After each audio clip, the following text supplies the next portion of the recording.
Hey everyone, welcome back to another Fall Obsession podcast episode. My name is Sam Thrash. I'm your show host over here. Appreciate you guys pressing play on another one of our podcasts. This week I'm joined by our staffer of the year, pro staffer from New York, Ryan Reading, and one of our other team members from West Virginia, Mike Petrosky. Two really great guys who got to share hunting camp with some other Fall Obsession team members in New York this year. And specifically, the story that we're going to talk about is Ryan's once in a lifetime buck that he was able to shoot with his bow on this trip up there. Ryan specifically asked for Mike to join him on the show because Mike was one of the few guys that was there for the actual recovery of this animal, which was just an absolute awesome moment for Ryan. The whole experience, the whole story, you can't make it up, man. It was meant to be. It's an incredible story, and I love sharing these on Fall Obsession podcast, talking about some big deer and some amazing memories in hunt camp. We're going to get things rolling as quickly as we can. Before we start, though, want to hit a few housekeeping items real quick. First and foremost, the show is brought to you guys in partnership with Hoot Camo. There will be a discount code for you guys later on in the episode, so please stay tuned for that. Make sure that you are subscribed to the show, whatever platform you are used to listening to podcasts on. That's where we are. That's where you can find the show. Make sure you hit that follow or subscribe button, whatever they have up there for you guys. That way you know every time that we drop a new podcast. Just a friendly reminder for the fall of 2025 hunting season, we are doing every other week for our publication schedule. Normally we drop a new episode every week, but during hunting season, we're dropping back to every other week, twice a month. So just be prepared for that. Make sure you guys are subscribed to the YouTube channel. The podcast videos can be found on the YouTube channel as well as our live shows. Sometimes we do live podcasts, and this was one of them. So some of you guys may have already been tuning into this in a live capacity earlier on in the year. So make sure you subscribe to the YouTube. We also have shows, films, gear reviews, educational videos, all that kind of stuff is on that YouTube channel. You don't want to miss it. Social media, wherever you are active on, Facebook, Instagram, TikTok, Fall Obsession is there too. Make sure you follow along for daily hunting and outdoor content from our creators across the country. And if you guys have not heard of Carbon TV, you need to go check it out. Carbon TV is like a free streaming service for hunters and outdoorsmen. You will find hundreds of different hunting shows, podcasts, films, educational stuff on the Carbon platform from hundreds of different producers and creators across the country. Some great shows and productions on there, as well as 4 different shows that Fall Obsession produces over here. This podcast, our staff-inspired video podcast series called Couch Chats, is on Carbon TV, as well as our 2 different hunting shows titled Texas Dirt and Midwest Mindset. Guys, go check out Carbon TV and start streaming today. And with that, we're going to get this conversation started with Mike and Ryan. Hope you guys enjoy. You are listening to another Fall Obsession podcast. The power lies within that middle ground. Hunting transformed my life. I think you have to be built somewhat different. That Dale Brisby's a super puncher. It's when you get Pop-Tarts on the next Walmart order. I'm serious. Because to come into this country and stay dedicated to that, it was pretty awesome. If it's only for one, then you've done your job. We have to do what's right for the wildlife, and that's our responsibility as hunters. Fall Obsession Podcast. What is up, everybody? Welcome back to another Fall Obsession podcast episode. My name is Sam Thrash, hosting you guys. Got 2 of our Fall Obsession team members joining me here today. Ryan Reading from New York, staffer of the year. He's on the show with us. And then Mike Petrosky, welcome back to the podcast, man. Happy to have you guys. Yeah, good to be here, buddy. Appreciate it. Absolutely.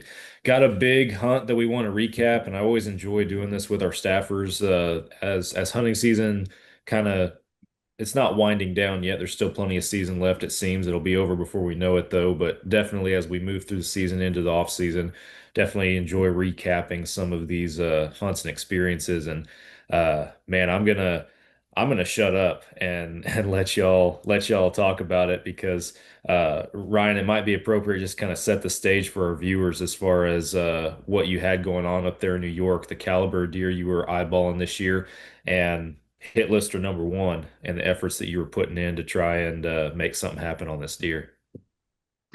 Yeah, long time coming, that's for sure. So annually, obviously, we hold the New York hunt. We have some of the Fall Obsession team come up. Usually, we pick different people. Um, it's just a good time. Everybody gets to meet each other. We have a good time, and that's just what it is. So, um, getting right into it, I kind of the deer that we're talking about, obviously the large buck, the Big 12 that I was able to take this year. Um, I had watched him. It was 2 years total. He had showed up last year. I was able to take a good buck last year. Older buck, 8 years old. We called him Floppy. And I believe the genetics were kind of the same. It may even be, his lineage, his father, or something like that. But that deer was just about 8 years old. And we have our trail cams. I run a lot of tacticams. I mean, that's my gig. I've learned a lot. It's just it's become my tool. It's not my go-to and it's not the answer for everything, but it's just a tool in my bag that I can use. And I preach to people like I did it to the guys actually why they were here. I'm telling people how you set up on these deer, right? And when you learn their whole cycle, their whole movement, their whole circle from A to B all the way back around, bedding, food, wherever they're going, and they're making their complete circles. If you have the cameras along that corridor, the whole corridor, um, it's easier to predict when they're gonna show up. So it's kind of like I'm not just sitting one of 15 stands for no reason. Um, so using the cameras, it's easier to predict when they're going to show up. For example, if he goes past camera 1, 2, and 3, and his standard cycle is to go 4, 5, and 9, you know that 4, 5, and 9 are his next moves or his next option. Yeah. But yeah, so it just it was a long time coming. It's 2 years in the making, and I honestly didn't think I was going to get this deer. Michael even said I'm underselling myself on it because I call it the big 120. So um, yeah, I mean I don't know. It's heartbreaking and it's at the same time because I say it's heartbreaking. I'm truly happy to take this deer, right? Like it's once in a lifetime, but it's heartbreaking because I'm not going to see him on my cams anymore. You know what I mean? I Yeah. lived for that. I was able to see that day in and day out, and it's a great caliber deer. So it hasn't been officially scored or anything. The taxidermist was at like 163 is what he scored it, and it's only because it should be well over 200, but the Pope and Young does not allow three measurements. It's like the spread, the points, and I think the largest spread, something like that. I don't know, it's outside or whatever that you would normally do, but that's what he was explaining to me. So it should be well in the 200s. But I mean, I didn't do it for the book. It's not like I mean, that's a great bonus, but Hmm. I just hunted this deer as hard as I could, and I'm glad that it happened when the team was here uh, because there was a lot of emotion. So, I mean, I can kind of break it down for you. We can kind of talk about Yeah. everything. So the guys kind of came up. Um, they were here for a week. I think it was the 28th through the 2nd or something like that. And my goal as a host is to get everybody set up. Like I have to make sure that they're going to see some deer. They're going to, experience kind of what I tell them. So it's like, hey, you're going to go here and this is what's going to happen. And it's because I've done my research. I've put them in their positions. Does it happen like that all the time? No. But most of the time, they're seeing deer, they're having a good time, they're understanding the farm, they get to learn, that particular area, besides the other area that we have up on the hill. Um, and that as a host, I feel like I'm a host because I'm an advocate for them. So it's like, here, you do what you want to do, you pick these stands, and a lot of times they're asking me, hey, where do I go? Right. So I put them where they should go. Um, I'll get right to it. So that morning, I'll t- I, it's an odd situation. So that morning of the 29th, the guys, I had woke up late. So the guys had already they know where the farm is, they know how to get there.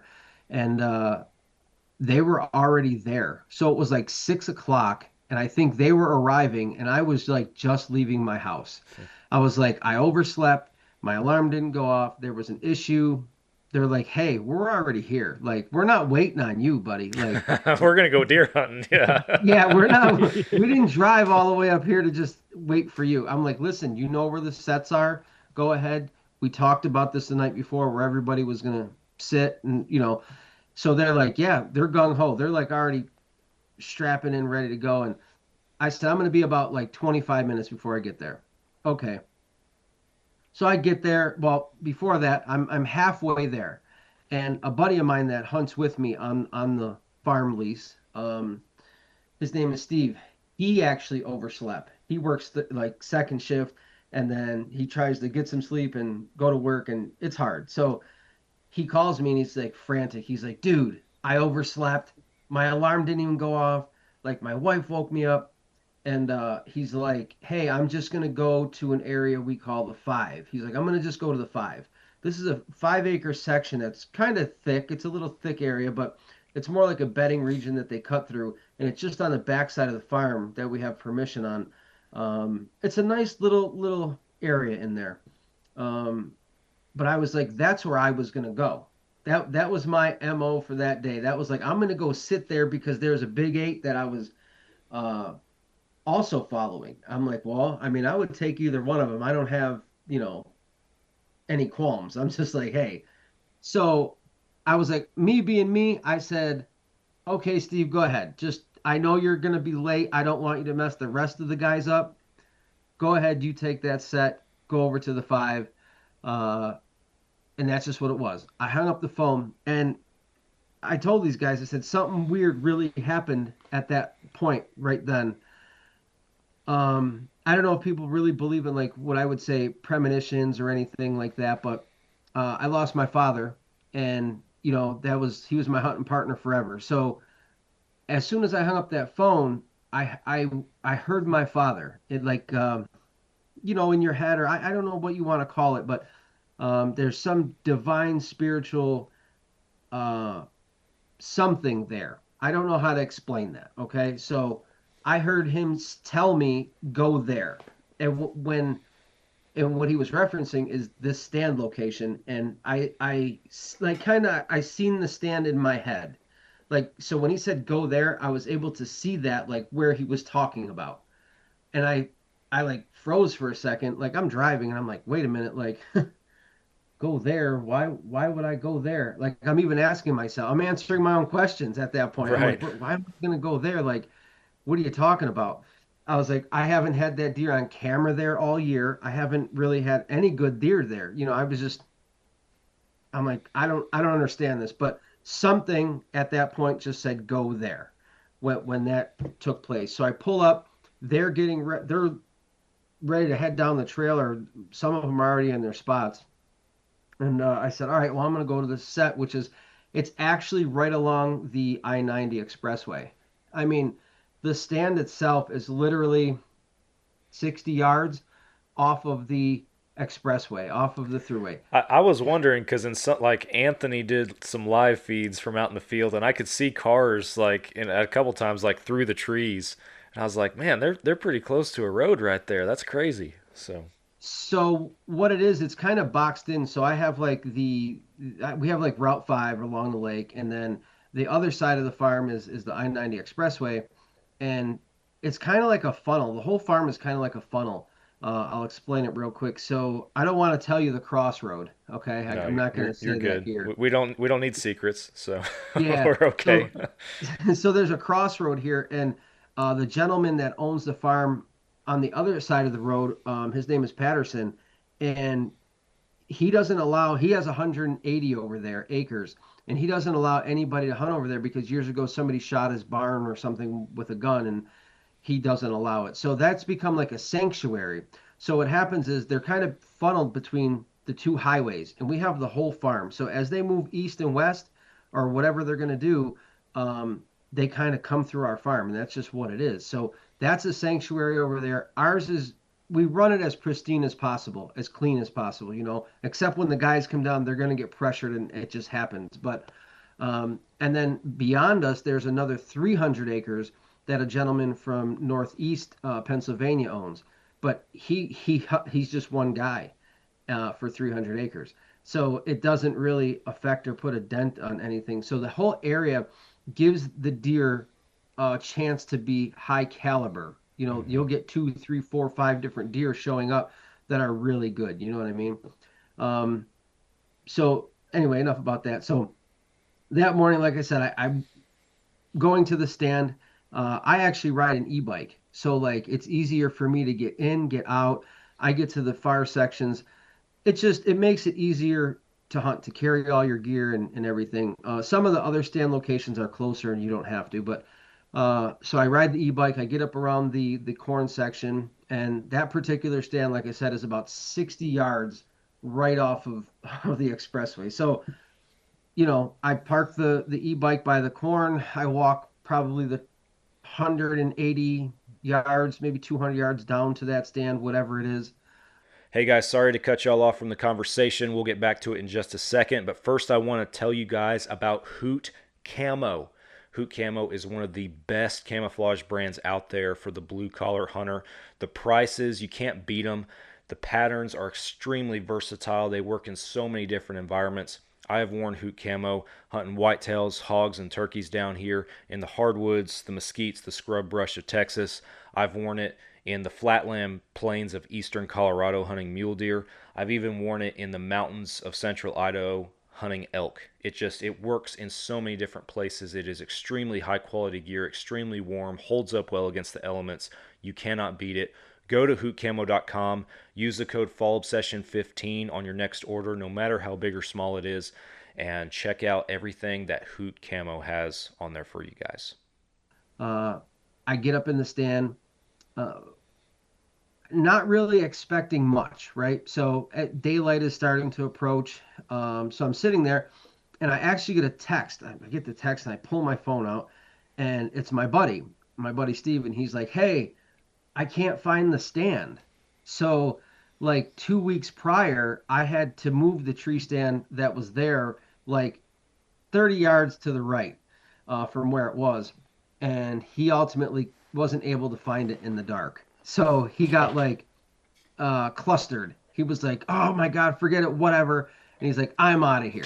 I'm leaving." And I was like, "Oh my God." So I got frustrated, and I'm like, "Man, that's where I was gonna sit." Yeah, like I could have gone there.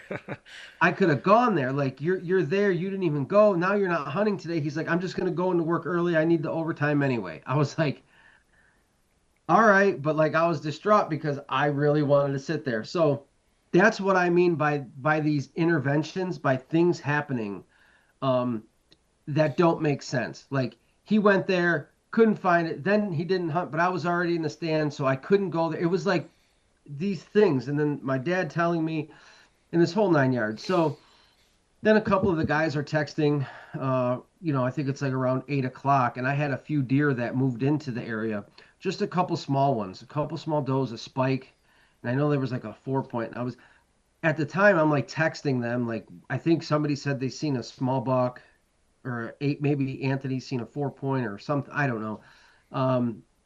And we were just chatting back and forth, and I'm like, man, I got like these 4 or 5 deer. Like I didn't even say that to them, but I was how do I say it? I was baffled because I was like, why are they hanging out here? Mm-hmm. They were just hanging out. Like it was this nonchalant thing. And I'm like, well, there's no food here. Like the corn is over there, and if their bedding is that way or behind me in another direction, and I'm like, why are they just hanging out here in the open?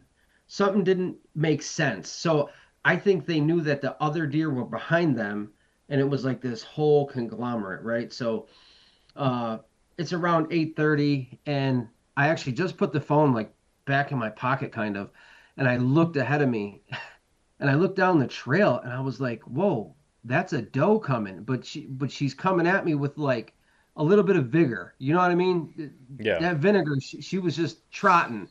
So I flipped my seat up real quick, and I kind of grabbed the bow, and one thing I got to fix next year is my bow hanger, because it's on this side, and it shouldn't be because that affected my shot, but I wasn't able to get it in the other tree. So anyway, I get up and I grab the bow, And at this time, she's coming like really close to me. And there's a little embankment she walks up like right in front of me. And she kind of does one of those numbers and she looks right in the tree. And I got the bow like in front of my face, like this, like it's gonna hide me, right? But it's kind of like just breaking up the silhouette, you know, that's what I'm hoping. But the tree is well hidden because there's like four trees. It's in a thing of like 4 or 5 trees. So it sits back, so the ladder's hidden. It's really it's good. It's a good setup. Um, but she was really intent on me for probably, you know, what seemed like forever, but it was like 15 seconds. And I'm just standing there. I'm like, don't blow. And all I can, you know, don't blow, don't blow. But at the same time, the big guy's coming down the trail behind her. So all I'm seeing is tines come down the trail. Like he's coming, and this is what I see coming down the trail. And she's intently like right on me. And I'm like, if she does something, he's doing it. So if she runs back, he's running back. So I'm like, don't breathe. I'm not, I have so much going on in my mind at that time. I'm like, this is going to happen. You know what I'm saying? So that's when my modes kind of switched and everything got serious.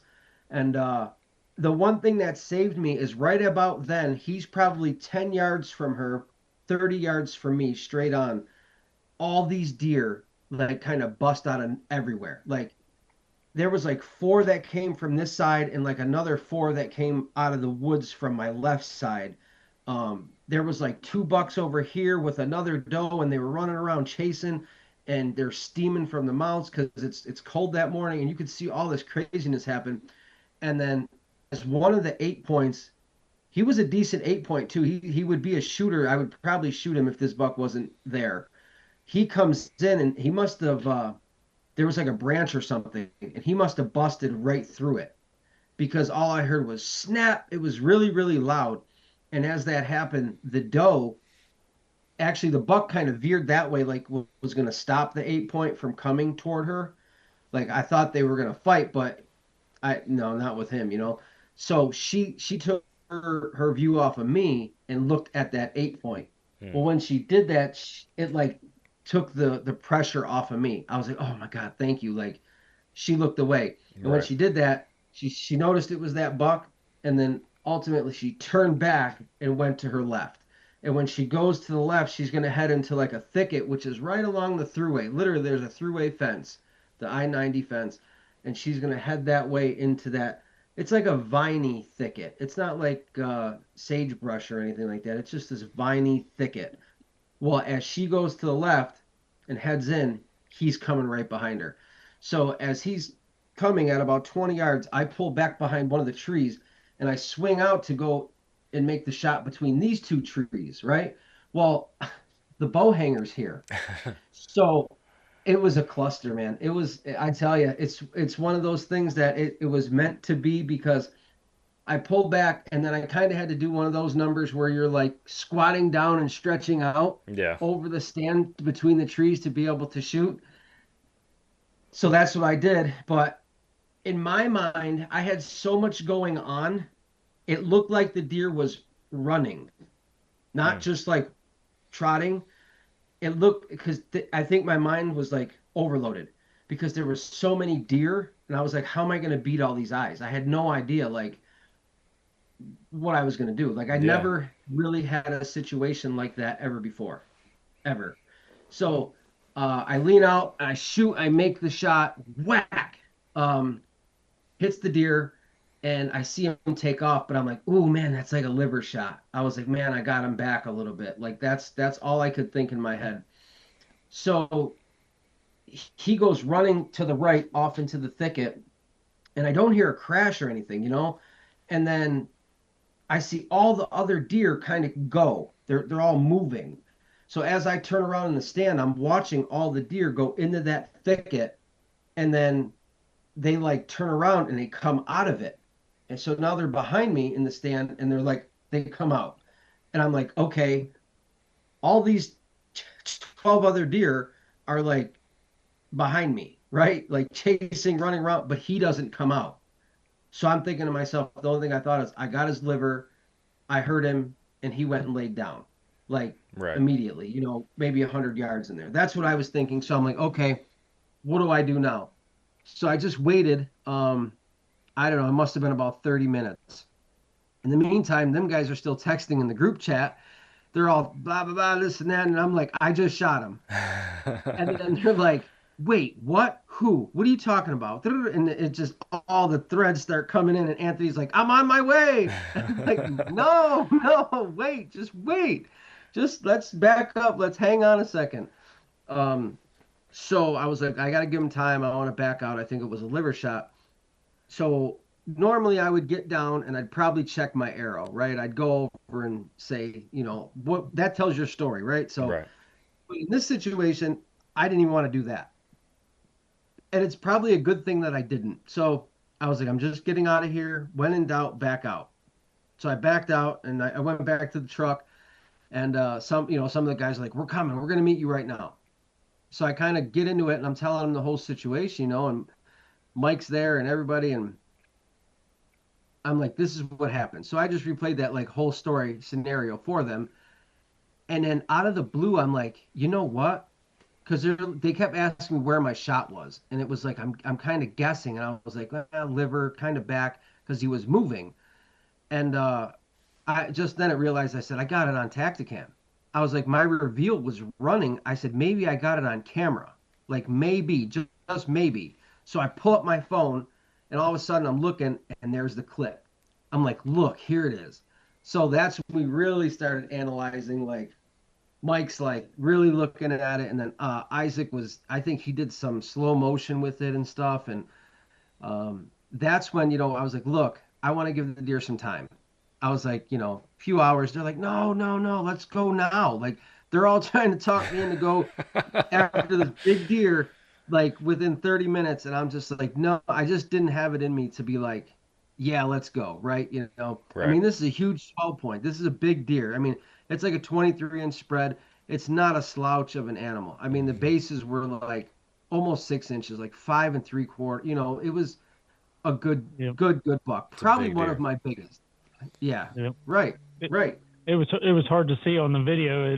Whenever we looked at it, it looked like he got a double lung, and then you didn't see the arrow come out. So we thought it hit the off shoulder, and everyone's like, "Oh, we got to go get it. It's dead." Well, then when Isaac slowed it down, it ended up being like you could see it exited, but it was like right in front of the back leg, kind of like liver, but back. You know what I mean? So then that's when we were like, "Okay, we'll go back to the thing, eat lunch, wait 6-7 hours." And then, so if it wasn't for the slow motion, we would have went in there and maybe busted it out, which it wouldn't have mattered anyway. Cause I mean, Ryan will get to that, but so yeah, it was crazy being able to see that on the camera. You know what I mean? Yeah. That's a big help for sure. That's a crazy clip to just have at the right time and everything on the reveal. And I don't know if you've been paying attention to the comment section because you sent us the video, Ryan, and we put it on our social media pages, that clip. And I think on Facebook it's gotten over 350,000 views or something at this point. And it's funny to watch people in the comment section like, oh, complete miss, man. Dude gut shot him, or like all of the keyboard warriors are coming out with their educated opinions on where he shot this deer this afternoon. Yeah, but the funny thing is like there's a couple people on there that did what Isaac did, and they for the freaking comment section on a random Facebook post is all the relevance it is to them, right? But they slow it down in slow motion and they're showing the rest of the people in there. It's comical. It's just some of these Facebook comments.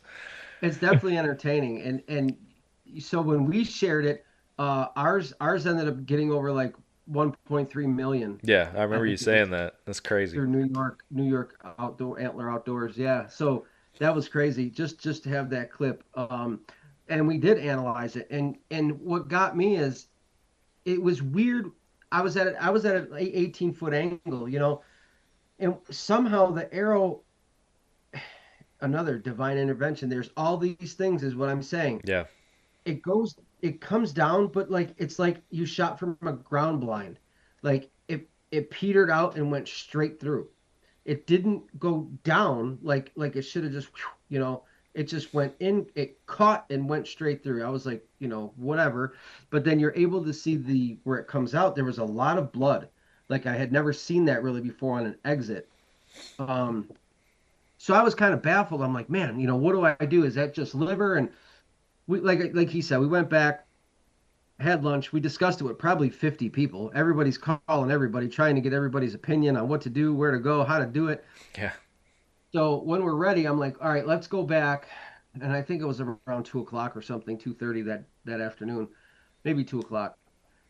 So we kind of geared up. We had a plan. I was like, look, there's another section like 250 yards down with another stand next to some grapes. I said, Isaac, why don't you go over there, just post up, because if he's laying in that thicket and he's not dead and he happens to jump up and run, we'll have eyes over there at least to say he went that way, or he curved right, or he went left, or kind of like a point man. So we did that. Anthony and Mike and myself all went to the stand location. So they start videoing, and Anthony's being himself, crazy Anthony, rolling and having a good time. We get to the arrow, and that's when it became real for me, because if I had checked it before I left, I probably wouldn't have waited so long, because it was coated. It was almost tip to tip, just, blood. And I was just like, wow, but it was weird. I had never really seen that color before. It wasn't like a meat hit. It was like a weird, it wasn't long where it'd be like pink and bubbly. It wasn't like real dark red like it would be like a meat. It was just like a weird, I don't even know how to explain it, but there was a ton of blood. Yeah, it was like a mixture. It was definitely, it was bright, but not crimson. And it was just, I don't know. And it just had this, anyway, it was cake down there. And I was like, well, that's a good sign, So I believe I shoot a broadhead called the Hide by Evolution Outdoors. And I really like the accuracy with it. And I contribute the way, it's actually a hybrid. So it's a fixed and an expandable. And I do contribute some of my success to using that head, because it's very sharp. It's I think it helped do its job. So anyway, we get to the arrow. Hey folks, if you guys are in the North Texas area like I am, then you need to go to Bear River Archery and Pro Shop in Van Alstyne, Texas. Justin and the guys up there have an incredible operation set up. They will take great care of you and all of your archery needs. They are the official bow shop in North Texas, a Fall Obsession. I love going there, and I'm picky. If you guys know me, I am very selective on who I let work on my bow. I will let Justin work on my bow. They do great stuff. Check out Bear River Archery and let them know that Fall Obsession sent you. It's covered in blood, and we're like, well, let's track. So I put it in the quiver. We start looking. Anthony and myself are kind of back. We're split up maybe 10 yards, and Mike's kind of like, I'm finding this deer. I could just see it in him. He's like, I'm going to be the first one. I'm putting my hands on it. And he's already, 25 yards ahead of us, up in the getting through. And I'm like, man, this guy. And for some reason, I kind of just swung out to the left a little bit more. And when I did, there's like an opening in the middle of the thicket. And I just looked, and I could see the antlers, and I could see the body. First thing I could blurt out was, there he is. Like, there it is. And they all look at me, and they're like looking up there. And I'm just like, if Mike would have went any farther, he probably would have stepped on him. Like, he was just so focused on the blood, like where blood would be. Yeah. Yeah. Trying to find blood, and I wasn't seeing any. So I'm like trying to look at everything, and I'm just head down like a dog. And then I wasn't seeing anything. And then all of a sudden he yells, and I'm like, I look up, and he's like 6 yards away. I'm like, holy cow, I'd have walked right over this thing, Yeah. No, he's for sure. And I that's when the emotions hit me. A lot hit me at that time. I thank God, I thank Jesus for everything that happens, especially, in the outdoors, that you're able to harvest something like this. Yeah. So between that and the stuff that happened with my dad, that morning, hearing that, and it really hit me. And then to take your number one buck after, 2 years of really trying to put this together, I'm still in shock from it. It still hasn't fully set in. Maybe when I get it back from the taxidermy. Um, but yeah, it was a lot. So I kind of dropped to one knee. I had to get my bearings for a second on that one. You know what I mean? Like Yeah. it wasn't like I just wanted to. I gave this animal his respect. That's what you have to do. And then we got up to it, and I just put my hands on him, and there was no ground shrinkage. I mean, you see that a lot of times. Honestly, I think he was bigger than he was on camera, uh, because you see the camera, and that's what we got to talking about with the guys. Like maybe I was desensitized to the caliber of the animal because Mike kept saying it's a giant, and I grab the deer, I literally and I pull it back, and it's wider than I am, and it doesn't really sink in like how big of an Yeah. animal this is. So like I think I was just desensitized because I was so on him so much, like all the cameras, all the footage. It just became another deer to me. It wasn't like, you know what I mean? Right. But everybody else is like, "Oh my God, where's that thing from?" You know what I mean? And it's like New York, and Monster. Yeah. yeah, it is. It truly is. And some people they're like, That's got to be AI or it's not." I'm like, "No, it's a real buck." Yeah. Um, but most people couldn't believe it because they're like, how does an animal like that get that big without being killed when it goes on the neighbor's property?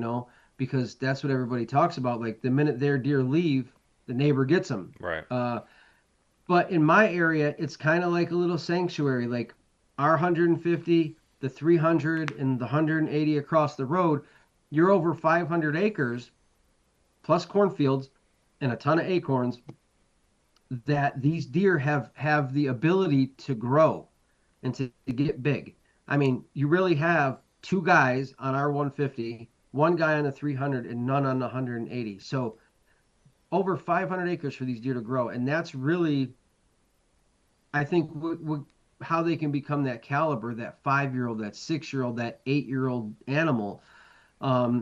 Because last year like I said, I got Floppy. He was a good buck. He was an 11.8-year-old. And we still have the big 8. He just showed back up on the farm actually. He's a really big buck with a small little kicker off the back. He's got to be 5 or 6 now. So, but he's probably 150, 160 inch 8-point. He's a massive deer. Massive deer. Yeah. That's crazy. For sure. So it's like I just don't think people could understand like how it's feasible that how they're growing so big, and it's just like, hey, you just give them their space. Like I said, back to the cameras too, like that's really what helped me. I had learned in the beginning that he was on one side of the farm. That was his summer habitat that I learned. And I'm like, oh, he's coming out of the corral area, and it's like clockwork. I was like, this is going to be easy. Well, didn't happen that way. Yeah. And then right around the last week of September, he just kind of like said, "See ya." Never set foot back over there again. And what he had done is directly went straight across the farm and bedded up on this back piece over there. There's some CRP that meet along a point on this timber, but there's like a little ditch, right? And I did some scouting on a rainy day just before the team came out, actually, maybe like a week and a half, and I found his bedding, and I found all these rubs and like 6 or 7 scrapes. That's one thing about the farm. For some reason, I've got so many scrapes that it doesn't really make sense. I think I counted like 30 this year. Wow. In 150 acres. But it's not even all timber. You have 40 acres of corn. So it's just like everywhere there was scrapes. But when I found his bedding, that's what really helped me set up. And I'll tell anybody that if you can find their bed, you can backtrack them both directions. Mm-hmm. And then, just kind of what I do is I'll set a cam there, on either side of the bedding, like 50 yards, whatever way they're coming in and out. And then I'll have cams out on the points or on the corner. So they try to make these big loops, and that's what he was kind of doing. But it wasn't always the same. Sometimes he would go to the creek bottom. Sometimes he would go up to the corn. So then I just started putting them in a line. It probably took me all of 20 of my Tacticams to hone in on him. Like Wow. I would put him like every 100 yards, every 150 yards, and it was like a checkpoint. Like he would knock him off, and I'm like, okay, so there he goes. So then I had that route, and then I'm like, where does he go from there? And then I'd put 6 more going out that direction, and then he would hit him, and then I'd find him over here, and then I would know, okay, well, take those 2 down because they're too far, and then bring them over here, and I kind of just made this whole circle, and it took quite a too much time. My buddy even said, my buddy said, you're going crazy. I was like, listen, I wholeheartedly believe when you find an animal like that, if you don't devote every asset and every ability that you can to get it, you won't, because they're too smart. They're like using that trail. Now hindsight is 2020, right? I'm thinking to myself, that buck came down that trail. Why? I wasn't thinking this at the time, but the divine intervention obviously knew. They had cut the corn. So once the corn was cut, they couldn't access that side of the farm because the corn was gone. They would be in the open. Mm-hmm. So they had to come to the back trail, or close to it to move east to west again. So me not even thinking that's after the fact. But yeah, I'm excited. It was good. It's a huge buck. I've got a lot of compliments on it. It is by far my biggest. I do have some on the wall, but not like that guy. No. Like that's just That's a toad, man. He's a beast. Absolute toad. And I'm glad Mike was there. I'm glad Anthony and Todd and everybody. It was just it was a good time. I'm more upset that they didn't get a deer. And Mike says to me, he's like, man, you're a different breed. We got to talking. I'm like, what are you talking about, man? He's like, you're different. He's like, you didn't miss a beat. And I'm like, explain yourself. I'm not understanding.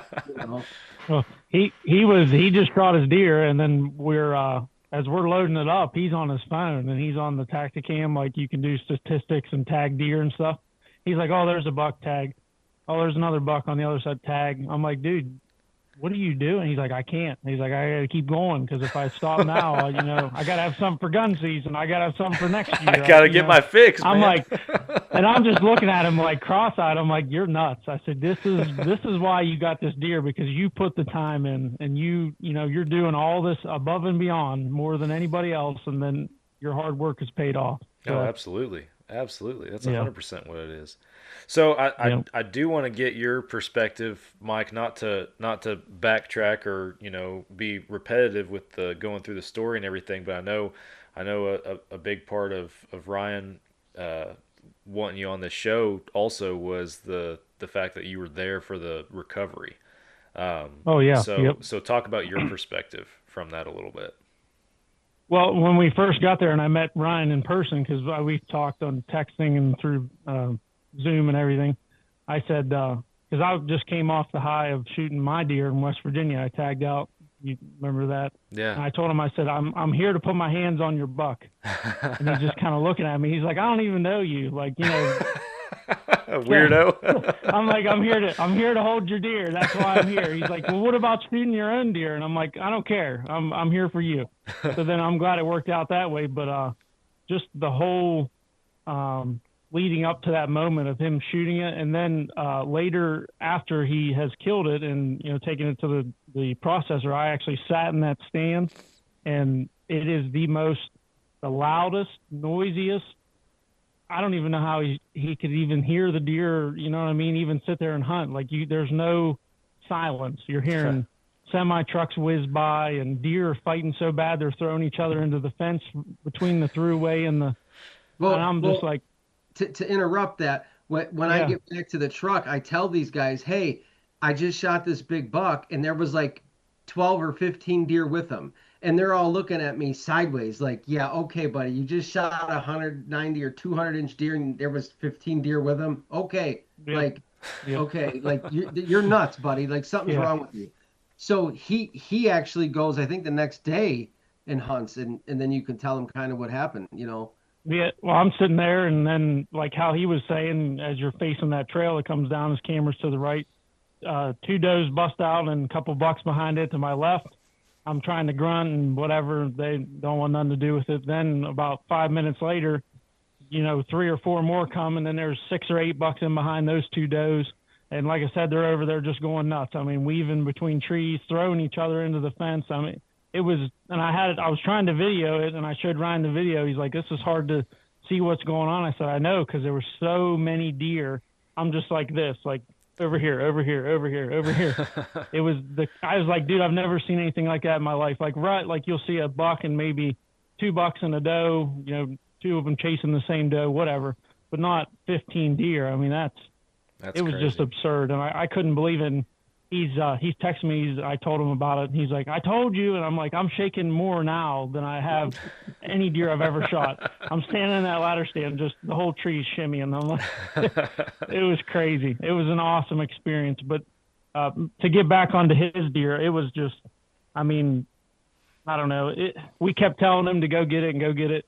And like we talked about Ryan while we were there. I don't know why we kept, like, someone was telling me, like, pushing me to have to, like, he needs to go get it. He's got to get it. Well, that deer wasn't, I mean, it was stiff as a board when we got to it. It had to have been dead for at least 5 of the 6 hours. So we probably could have got down out of the stand and went and got it. But like he said, like that the higher power, like someone was telling me, like, you need to go get that deer. It's dead. And he's like, well, how do you know? I'm like, I don't know, but this is what you need to do. And it's true. It's not funny. It wasn't just him. It was the whole team, Yep. and it was everybody they called.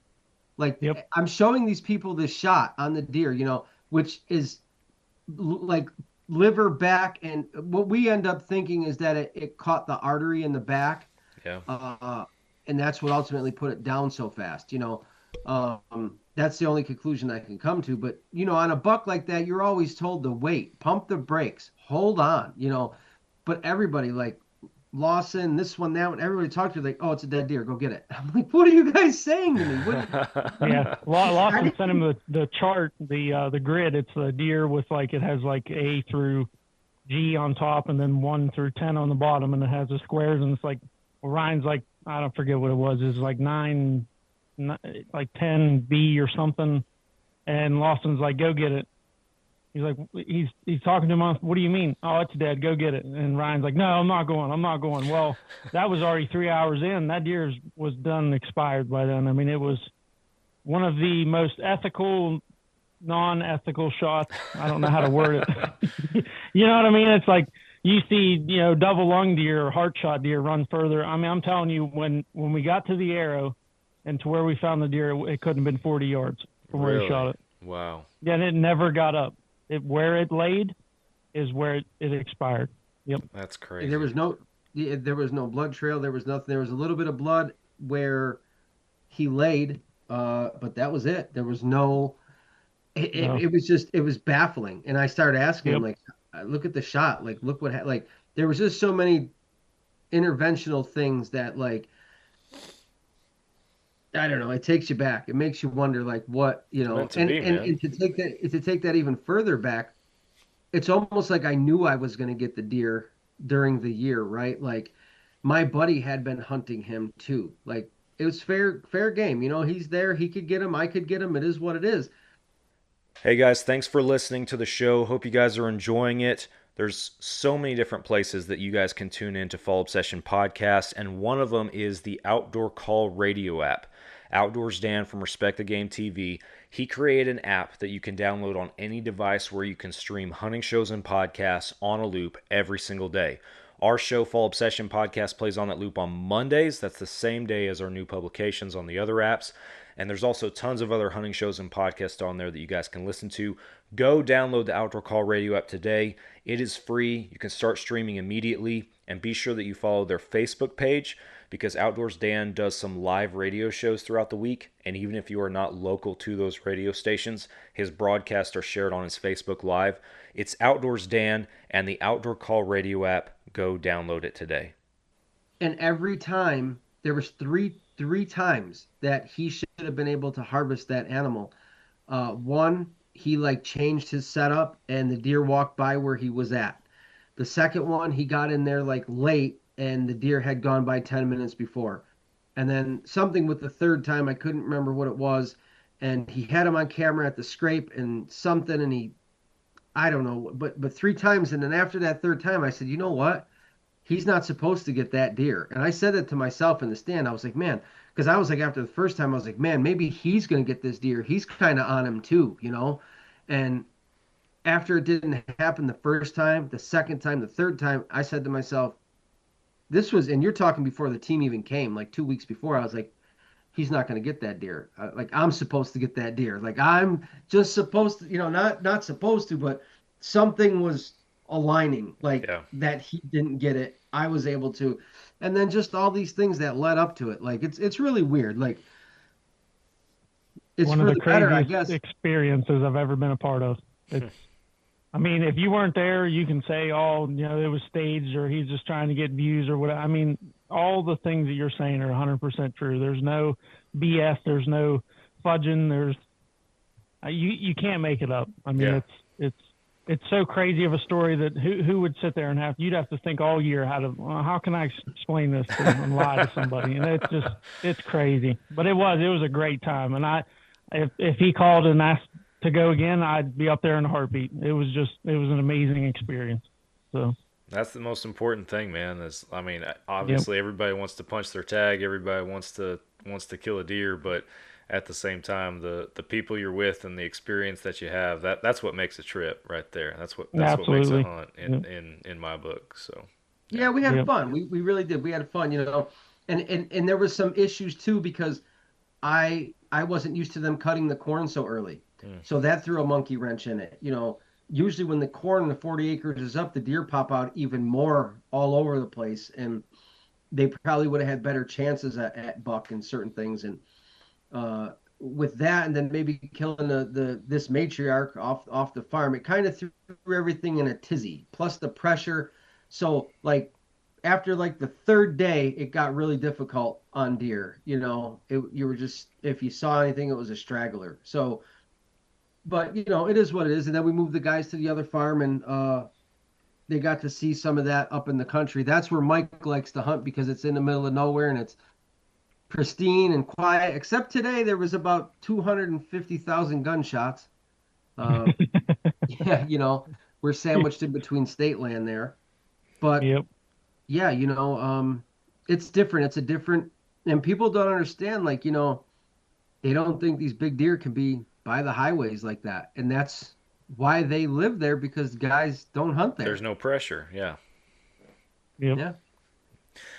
I'm gonna phone one in right here real quick, because we do these live shows, and this is being recorded as a live show. And actually, in the chat section here, we got a question that popped up, and speaking more in general terms, I guess here. I'm trying to understand the context. Maybe y'all can help me. It says, what are y'all's thoughts about letting it sit if it's a bad shot and the deer going to bed and packing off the wound? So the way I understand that is they're asking about a bad shot, and I guess it clots off when the deer beds down. Yeah, like maybe the guts will go into the wound and try to close it up. Yeah. I don't know. It's every deer's different. A lot of them have more will to live than others, I guess you could say. They're tough animals, man, all the way around. It's crazy. So, but like with Ryan's shot, like if that was me and all the other powers weren't saying go get it, I would have left it till the next day and the deer would have been ruined. But since we kept pushing him, you know what I mean? Usually it's like 7 hours minimum for anything other than like a lung or, heart shot, something like that. It just all depends, really. It's specific to that deer, where you shoot it. It's kind of hard to say, is it going to bed up and clot up, or if you jump it and you're tracking it, will it unclog and bleed? You know what I mean? It's kind of hard to. I think it all depends on, like, we kind of seen where the hit was. We were lucky to have the camera too, like the footage, and we were able to see all the blood come out on the exit. So like if it's a gut shot, they're going to lay down. It's going to take 12, 24. Can it clot up in certain circumstances? Yes. I mean, it's all depending on the hit. Like even one lungs, they heal them up. They get healed. It's just, It all depends. Every deer and buck especially, they're tough. Like they're. And then if they're in the rut and they got all that, their blood's moving and everything's all, and then it's hard for them to get calmed down. Yep. And then like your broadhead size, fixed blade, mechanical, that all plays a factor into the size of the hole, what it does when it's inside. If you know what I mean, if you hit a rib, you hit a whatever. So it's all different, situational, I could say. I would agree with that for sure. Yep.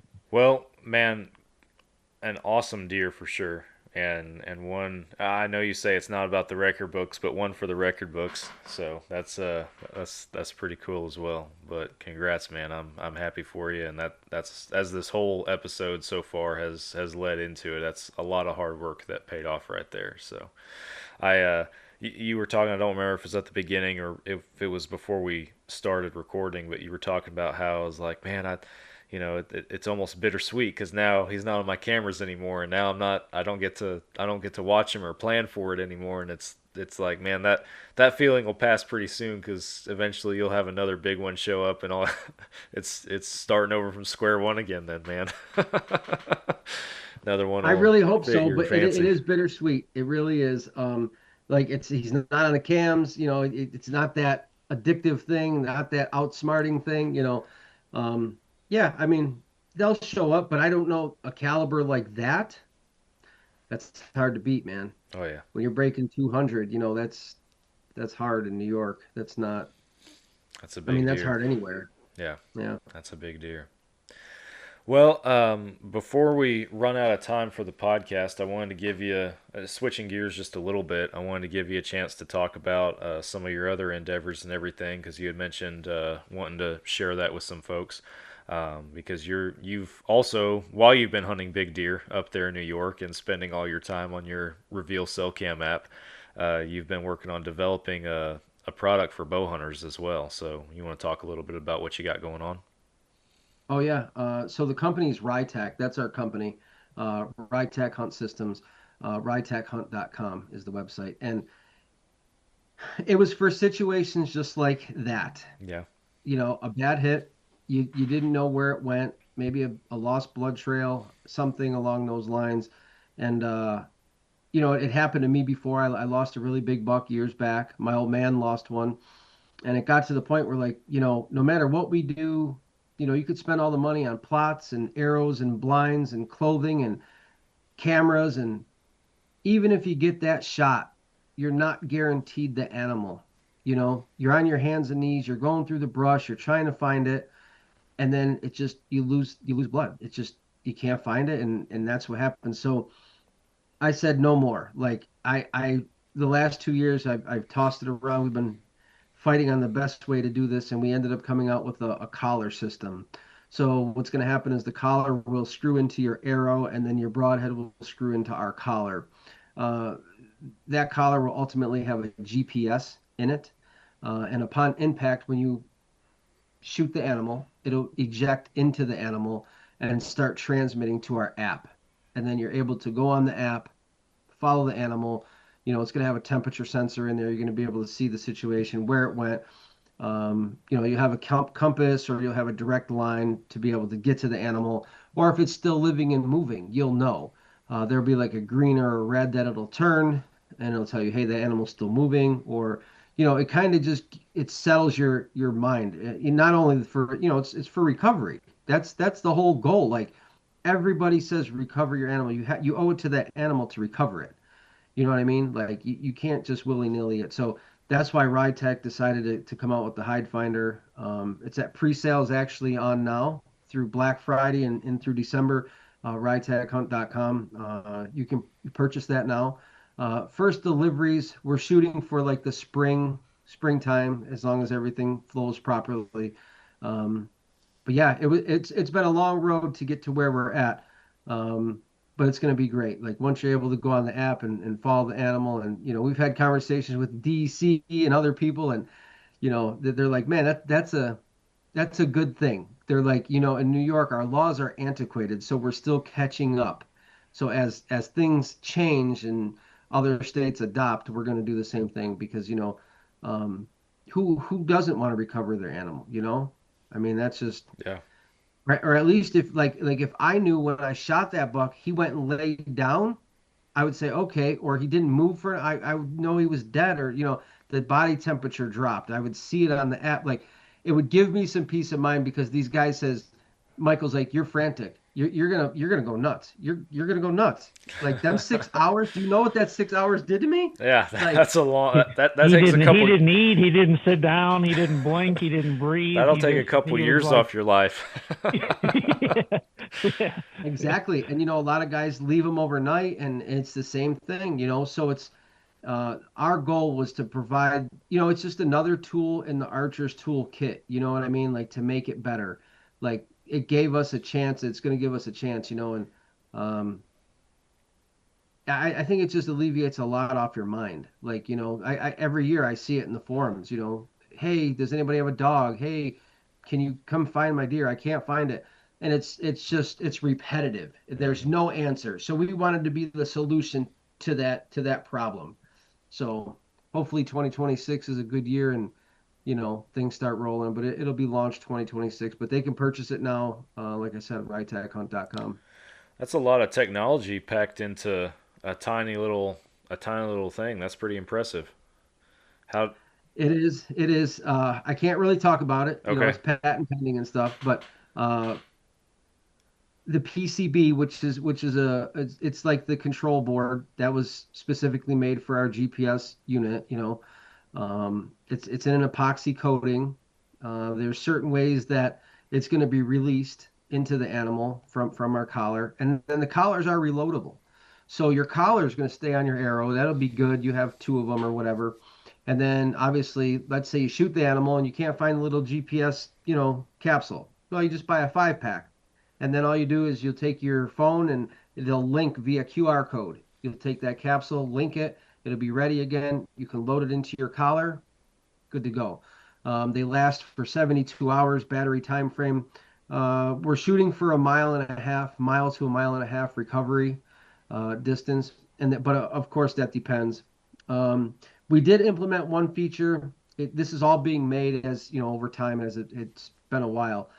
We added a community feature, so you'll be prompted once you find your animal, because we're trying to build it as a community. We want people to stand behind the product as we do. You'll be prompted to say, hey, there's my animal, deer, bear, hog, whatever. Take a picture, share it. We're gonna have a social feed built right into the app. Things like that. We're trying to, bring the hunters together too. Yeah. So it is a lot of technology. It is. We've got a great team. Unfortunately, and not unfortunately, I shouldn't say that. It's being built overseas. And the only reason I had to go that route, our company and our investors, it was just too expensive in America for the technologies, right? So we were able to get it done a little, cheaper over there, which is going to help us bring it to market, and along with all the patenting and everything that it's taken to to get to where we're at, So we should have finished for sale prototypes in December. We were going to try to make the ATA show. I don't know if that's going to happen, but our goal is maybe the show in February in Harrisburg, Pennsylvania, to get some of that out there. But like I said, we're going to sell it from our website. We're going to have people believe in our product. We can do this ourselves, and down the line, if we get into big box stores and stuff like that, that's fine. But we're really just trying to be the one to solve that problem. Like I see too much of it. I see too many lost animals, and I'm pretty sure this is the solution. Well, yeah, that we'll be following eagerly, man. I know you've been sharing what you can with us as time goes on through the building process, and you're, as you mentioned, you're obviously public on your own platforms now, and I know you've written an article or a piece about it for our website that's on there that people can find, and doing this show and stuff, posting about it. So yeah, I'm definitely excited to see where it goes and to see the results of something like that, because that's industry changing right there. If that works like you're advertising, which it should. So it's going to be fun. But 100%, yeah. Yeah, I'm looking forward to it. Well, before since we're talking about deer and bow hunting and all this fun stuff, before we wrap it up, I want to turn it over to you real quick, Mike, because when we had you on the show a few episodes ago, I think it was hot on the heels maybe the day after you shot your first West Virginia buck down there, but I think you put right before this hunt where I think you alluded to it earlier, where you went with Ryan, you shot another deer, and you want to tell us about that one real quick before we hang it up? Yeah. I think it was the 8th I shot my first buck, and then it could have been a week later, 2 weeks later. So it was we left that Thursday. So that Sunday, I've been watching this deer. He was a big 10 point, and so he was like on a pattern. So every 7 days he would come past the camera, and on the 8th day he would go back where he was coming. So he did that 3 times, 3 weeks in a row. I'm like, okay, well, this Sunday was his 8th day. He should have been coming back across the ridge and going back down into the ravine, which he did, but it didn't end up working out the way I had it planned. And unfortunately, I didn't get it on video, but I did get him doing his little thing before I shot him. But so he come down, instead of coming across the ridge, there was a couple does, and then they moved off, and they were making some noise over in the thick stuff. And I'm like, okay, well, they're gone, so maybe, the buck will come. So I hear it again, like the same kind of rustling around and heavy walking, and, well, it's just a doe. Well, this guy pops out right on the logging trail that I walked in. It's like 7/8 of a mile to get into where I was hunting at. So you had to go over a couple power lines, down a creek, back up the hill, and cut all the way back to where it was feasible to even shoot a bow because it's so thick. So you see the antlers. He turns and he starts walking down the trail from that I came up, and I'm like, oh my God, what do I do now? I wasn't ready. I just like Ryan, just put my phone back in my pack, and I'm like looking around. I had the camera set up on the ridge, like he's gonna come. Nope, didn't work. Pull the grunt call out, hit it a couple times, and he just turns on a dime and walks straight back up the hill. And I'm in the tree. There wasn't a lot of trees, right on the edge of the logging road, and he walks right underneath me. So I'm like trying to bump the camera with my arm with the bow, and he gets like 8 yards to my left, and you could hear it on the video. And I'm shooting straight down. I shoot, and you heard it on the video. Like I said, he went down over the hill, couldn't see him after 10 yards. It was so thick, and he got on that logging road there and then died. But it was the biggest deer that I've ever seen other than Ryan's, obviously. But at the time, it was the biggest deer I've ever got to put my hands on. And it, I think when we measured at green, it was like 148 and a half or 3/4. So it was a big West Virginia deer. Yeah. Oh yeah. Wow. That's awesome, man. And then luckily the people that were helping me knew the adjoining property owner. So then he came with his side 4-wheeler, and we had a side-by-side. It took us 2 hours to cut a trail and to get it out. That's how thick it was. Nasty. Wow. I mean, just the worst thing you could ever think of. But that's where all the deer are at. You know what I mean? It's just, if it's easy, they're not going to be there. That's what I try to tell people all the time. It's like, it's hard to get them to understand it, but that's where they like to be. So. Wow. Unless it's the throughway. Yeah, unless it's a throughway. Then they just fight and throw each other against the fence. They just gotta find a parking spot then. That's all. Yep. Yeah, no, it was a great experience. Probably one of the hunts I'll never forget. It was just something. Like I said, I wish I could have got the shot and everything, but when I shot, and it's weird now as I get older, I'm not nervous before. But as soon as I get done, like I could have fell out of the tree. Yeah. You know what I mean? Like I was so ready for the moment. I'm like, everything's good. And then I couldn't, I'll call you back. Like, can't even talk on the phone. About to pass out. Yeah. That's it. Yeah. So, but man, it was great. Like I said, coming off of that and then going to New York, I told Ryan, I said, I don't need to shoot anything. I'm just here for the experience, man. I said, this is the best year I've ever had. It's awesome. So. Well, that's awesome, man. Yeah, happy for both you guys. That's good stuff right there. Before we hang it up, I do want to plug your show, Mike, because y'all did an episode in camp there, is my understanding, with Ryan and the crew and everything. So You want to tell folks if they're interested in listening to that, where they can find it? Yeah, it's Panhandle Whitetails, and it's on Spotify, and you can hear Ryan's firsthand. It was that evening after he shot the deer, and you can get his, just like you did today. It was a little bit more in depth. I think it ran we had to split it into 2 episodes. It was almost 2 hours long. So he really got into it. He had vivid memory of everything, and it was awesome. It was just, even though we lived it, just to tell the story, every time I hear it, it blows me away. So no, that's the way to do it, man. Recording a show like that after a hunt like that in camp. Like, sometimes it feels repetitive in the moment, but I mean, man, you're gonna have that the rest of your life to go back and relive the emotion that you felt, right after killing a deer like that, and that's the cool part. I feel it. Trust me. I know.